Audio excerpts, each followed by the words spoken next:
Bonjour à toutes et à tous, bienvenue sur l'Union TV et l'Est Éclair TV pour un nouveau numéro du Rendez-vous de l'Info. Notre invité aujourd'hui est le député LR de l'Aube Gérard Menuel.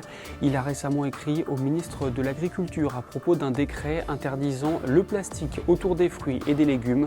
On le retrouve dans quelques minutes pour connaître les raisons de sa colère. On ira également dans l'Aisne où la ville de Laon veut mettre en place un permis de louer. Mais tout de suite, voici un résumé complet de l'actualité.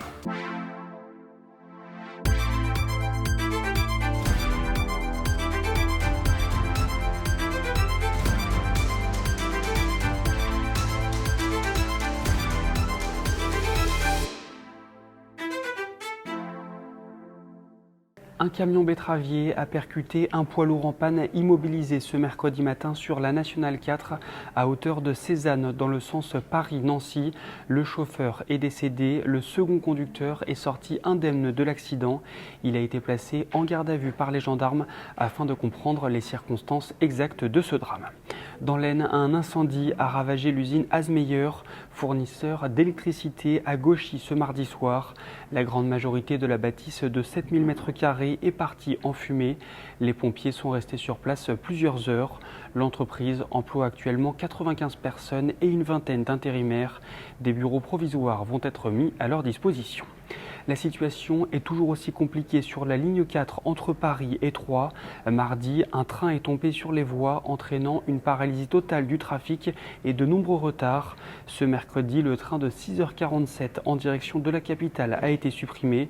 Il faut ajouter à cela des rames bondées et des cas de Covid dans les rangs du personnel de la SNCF.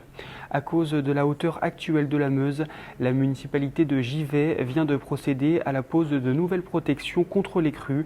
Elle se trouve quai Bertrand, 4 km plus au sud. Le fleuve a débordé au niveau d'Agnes-sur-Meuse et inondé une partie de la voie verte.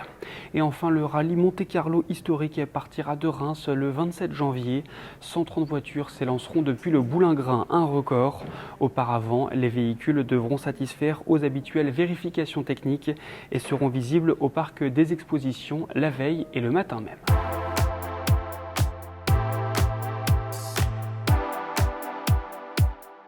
Depuis le 1er janvier, un décret interdit l'utilisation des emballages plastiques autour des fruits et légumes, une mesure qui met en difficulté de nombreux producteurs. Le député LR de l'Aube Gérard Menuel a donc décidé d'écrire au ministre de l'Agriculture pour l'interpeller sur le sujet. Il nous a accordé quelques minutes. Gérard Menuel, bonjour. Bonjour Antonin. Est-ce que vous pourriez tout d'abord nous expliquer cette petite révolution qui concerne les fruits et légumes depuis le début de l'année 2022 ? Alors c'est vrai que dans le cadre de la loi sur l'économie circulaire, il y a eu plusieurs étapes qui ont été définies par le législateur à la demande du gouvernement. La loi est progressive. Depuis maintenant plus d'un an, les objets en plastique comme les fourchettes, les pailles, les assiettes sont complètement interdits à la vente, donc à l'utilisation. Et depuis le 1er janvier, eh bien, il y a une étape supplémentaire dans la loi puisqu'elle touche la vente au détail des fruits et légumes frais, sous conditionnement, en dessous de 1,5 kg. Les emballages devront exclure toute matière plastique à partir du 1er janvier dernier. Pourquoi avez-vous décidé d'écrire au ministre de l'Agriculture ? On a décidé à quelques-uns d'écrire au ministre de l'Agriculture parce que la loi est brutale dans son application et certaines filières de fruits et de légumes n'ont pas eu le temps de s'adapter et donc ils devront investir lourdement dans des nouvelles machines pour des conditionnements hors plastique et ça va générer des coûts importants et avec des problématiques également techniques puisque certains fruits et légumes n'ont aucune possibilité de substitution en matière d'emballage et ce n'est pas sans poser problème à certaines filières. Quelles seraient les solutions selon vous ? Je crois que les solutions, c'est d'avoir des éléments de substitution en termes d'emballage pour ces aliments-là, de façon à éviter le gaspillage alimentaire par la suite, mais des substitutions qui ont la même valeur de conservation que les matières plastiques. Car remplacer le plastique par des matières biosourcées, par exemple, avec, à partir d'amidon, etc., si c'est pour avoir des pertes en matière de conservation dans la durée, notamment de la durée de transport, donc ça va être à effet négatif in fine pour le consommateur parce que Ça va, dans un premier temps, générer des coûts importants en matière d'emballage, avec des solutions moindres en termes de conservation des aliments. Donc, je trouve, et nous trouvons en quelques-uns, que c'est beaucoup trop précipité, qu'il faut laisser notamment les filières s'organiser de façon à trouver des substitutions fiables en matière de produits pour emballer notamment les fruits et légumes, et puis aussi s'intéresser aux futures échéances. Parce qu'on a eu une échéance au 1er janvier, et il va y en avoir une également au 1er janvier prochain et une dans 2 ans, avec des filières qui sont complètement menacées si on n'a pas des solutions techniques à proposer.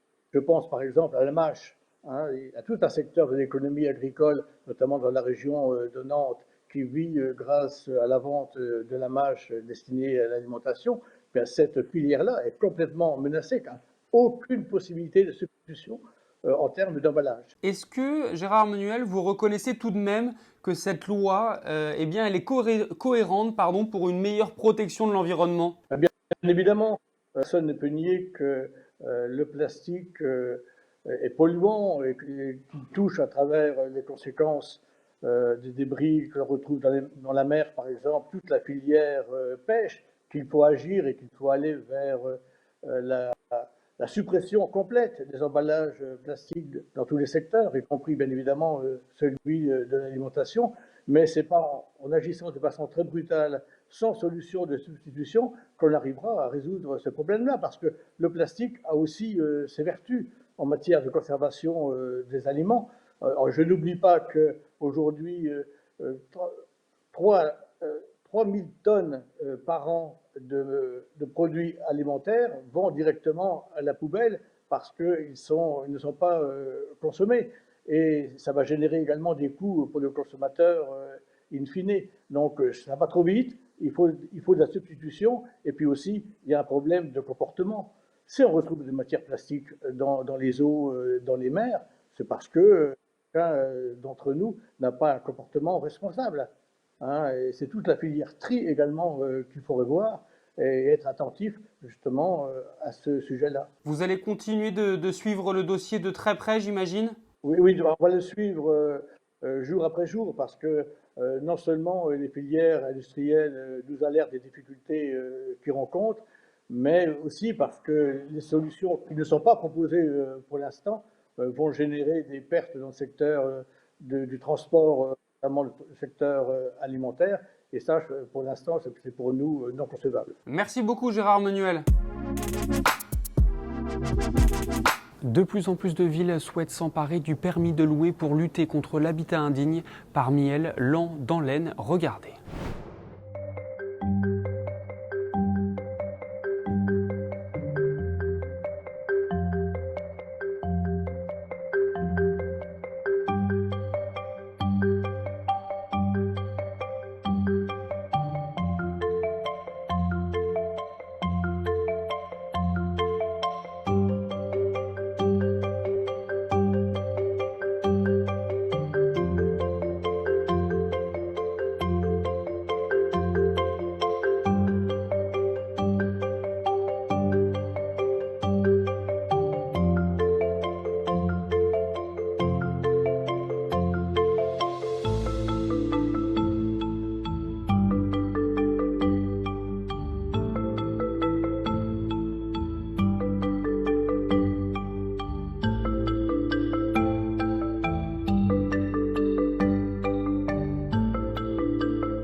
C'est la fin de cette édition. Je vous retrouve ce jeudi à partir de 18 h pour un nouveau numéro du Rendez-vous de l'info. Et d'ici là, l'actualité se poursuit sur le site de l'Union et celui de l'Est Éclair.